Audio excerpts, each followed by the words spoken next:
The year is 180 CE.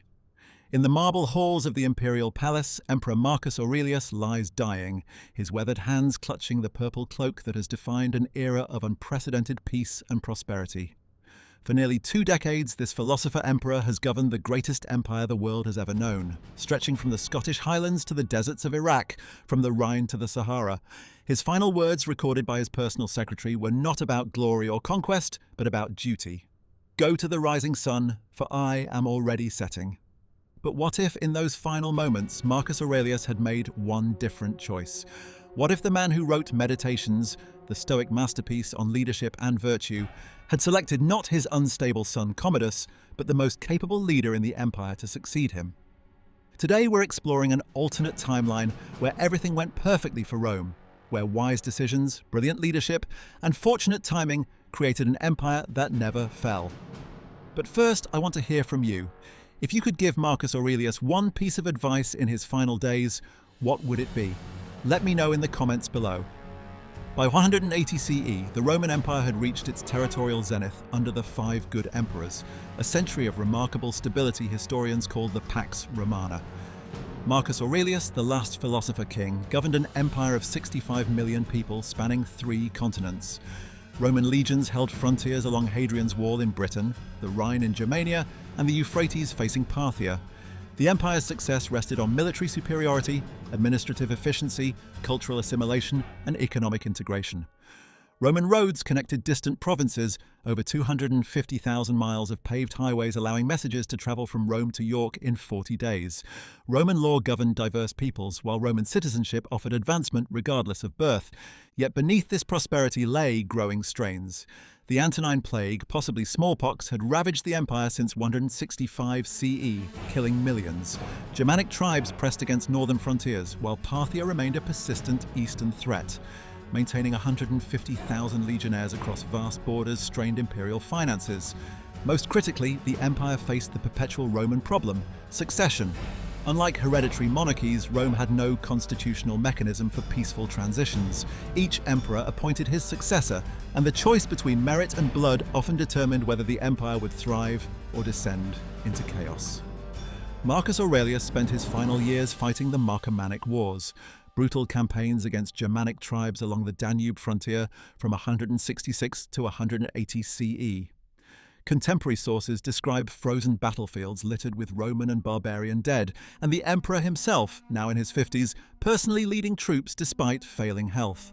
The Historia Augusta records that Marcus Aurelius initially planned to follow precedent, adopting the most capable man in the empire as heir. Antoninus Pius had adopted him for philosophical training and administrative competence, not blood relation. This adoptive succession system had given Rome its greatest century. Yet, as Germanic pressure intensified and plague devastated provinces, Marcus Aurelius faced intense pressure to name his biological son, Commodus, as heir. The Praetorian Guard saw hereditary succession as more stable. The Senate feared adopting an outsider might diminish their influence. Frontier legions had watched Commodus grow up in military camps and viewed him as Marcus Aurelius's natural successor. The emperor's closest advisors were divided. Avidius Cassius argued that merit should trump blood, but harbored imperial ambitions himself. Marcus Cornelius Fronto counseled that naming Commodus would ensure stability. The Praetorian prefect warned that rejecting Commodus could spark military revolt. In early 180 CE, as winter gripped the Roman camp at Vindobona, modern Vienna, Marcus Aurelius fell gravely ill. Dio Cassius writes that fever consumed the emperor, reducing him to whispers. On March 17, 180 CE, Marcus Aurelius made his fateful decision. Summoning officers and advisors to his deathbed, he officially named 19-year-old Commodus as heir and co-emperor. Marcus Aurelius died that evening. What followed was catastrophic. Commodus abandoned his father's Germanic campaigns, bought peace with tribute, and embraced decadent Roman lifestyle. He fought as a gladiator, executed senators, and emptied the imperial treasury. The Praetorian Guard assassinated him in 192 CE, triggering civil war that shattered the Pax Romana. In our timeline, Marcus Aurelius chose blood over merit, naming unstable Commodus as heir on his deathbed in 180 CE. This decision ended Rome's golden age and set the empire toward eventual decline. But what if Marcus Aurelius had made a different choice? What if the philosopher-emperor had followed Stoic principles and chosen the most capable leader? regardless of blood relation. The historical record shows exactly who that should have been: Publius Helvius Pertinax, the 54-year-old governor of Britain who had proven his competence through decades of service. Here begins our alternate timeline, March 17th, 180 CE, Vindobona. As Marcus Aurelius lay dying, he summoned not just Commodus, but also Pertinax, who had rushed from Britain. In a moment reshaping history, Marcus Aurelius announced, "Rome needs a man proven through service, not birth. Pertinax, you are my chosen successor." The reaction was explosive. Commodus flew into rage while Praetorian officers reached for swords. But Marcus Aurelius had prepared, secretly securing key legion commanders' loyalty by promising Pertinax would continue Germanic campaigns, something Commodus had indicated he would abandon. Pertinax accepted the purple cloak with characteristic humility. Marcus Aurelius died that evening, but his final act ensured the empire's survival. 180 to 185 CE, the Pertinax consolidation. Emperor Pertinax moved quickly to secure his position. Rather than returning to Rome immediately, he spent 6 months completing Germanic campaigns.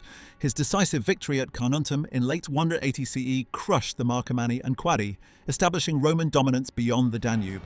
This military success proved crucial in winning over skeptical legions. Pertinax then made a brilliant political move. He adopted Commodus as son and heir, but only after requiring him to serve as junior officer in Germania for 5 years. This satisfied hereditary succession believers while ensuring Commodus gained actual leadership experience. In Rome, Pertinax implemented sweeping reforms. Drawing on provincial governing experience, he restructured imperial administration, appointing governors based on merit.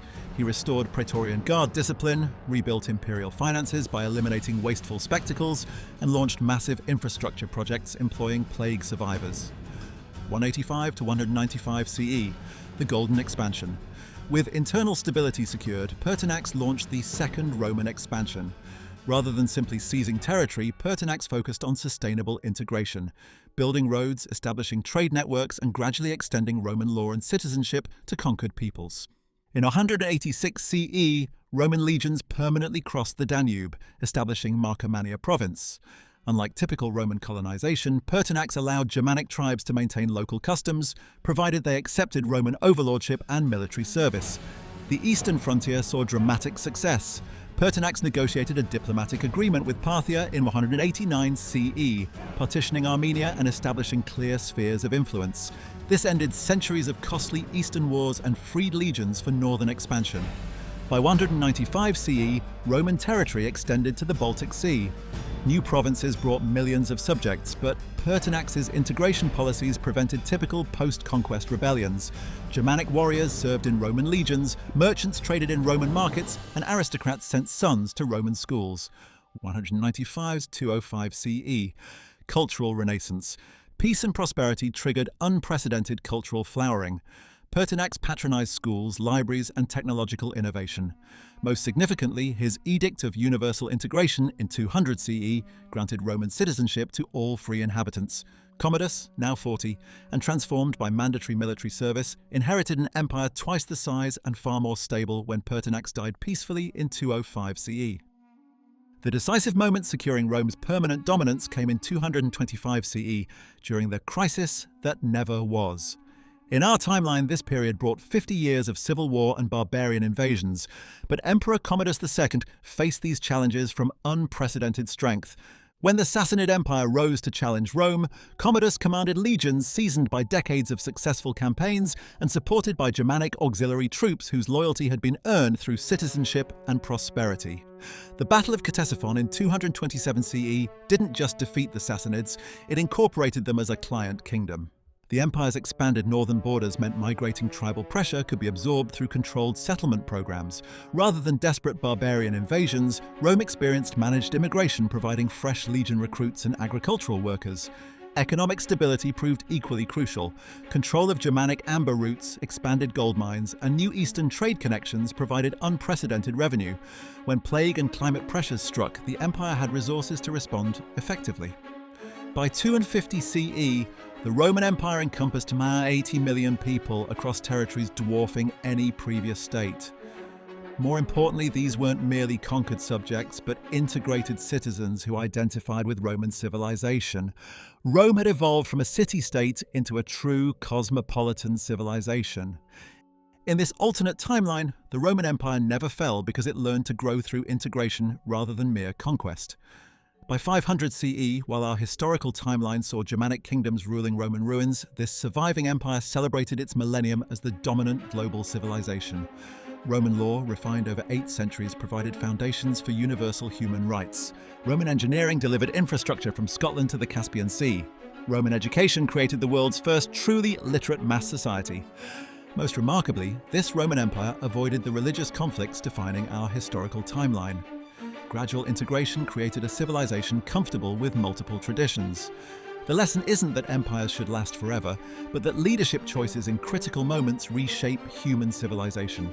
Marcus Aurelius' decision to choose merit over blood didn't just save one dynasty, it preserved the greatest experiment in multicultural governance the ancient world achieved. One choice by a dying emperor determined whether Rome would fall or flourish for 1,000 years.